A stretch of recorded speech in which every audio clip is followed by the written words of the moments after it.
Okay, we're going to talk about positive thinking now. Everybody's heard of positive thinking, but actually putting it to play in your life is something else. People can hear it, but really doing it. Well, the first story I want to tell y'all is about cancer and DUI in the same week. Most people would say that was a bad week. Wasn't a bad week for me. I went and got a physical in September of 1994. My doctor examined me and there was nothing there. 4 weeks later, I had some discomfort around the stomach area and somehow found a tumor about a peanut size on my left testicle. Doctor told me, got to cut your left testicle out, maybe 3 weeks of radiation, and then we can go from there and you can probably be back to work in 3 weeks. And he said, you might want to get an artificial testicle. He goes, for $200, we can find you a nice one. And I said to myself, $200 for an artificial testicle, that's nuts.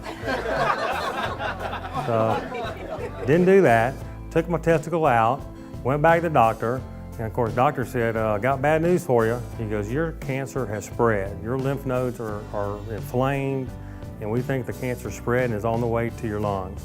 He said, we're gonna have to go in there and do a major surgery, cut all your cancer out, and then you're gonna have to do some chemotherapy, and you're gonna be out of work about 3 or 4 months. Of course, my mom and dad were very upset. Mom was crying, wanted the doctor to give us some good news, and boy, there wasn't. I'm like, wow, this ain't good. So, went to the surgery, started cutting everything out. It's supposed to have been about a 3-hour surgery. Boom, 6 hours later, they're still trying to cut all the cancer out that are wrapped around my heart, my aorta, and it got kind of hairy, but they got it all out. And then next step, chemotherapy. Well, silver linings. The first silver lining was, after chemotherapy, I lost my hair, I lost my mustache, I had one back then. And the first big silver lining was I didn't have to shave for 9 months. That was a really good silver lining.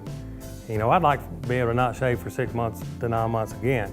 Well, the biggest silver lining was my dad took me to chemotherapy every morning and every afternoon.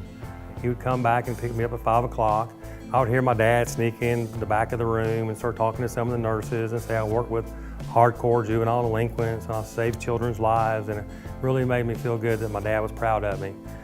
Me and my dad bonded. I was a juvenile delinquent, and me and my dad had some rough times, but after my cancer, my sister still to the day says that I was my dad's golden boy. He would tell everybody about me, and that was the biggest silver lining. And if I could go back in time, I would want the cancer again.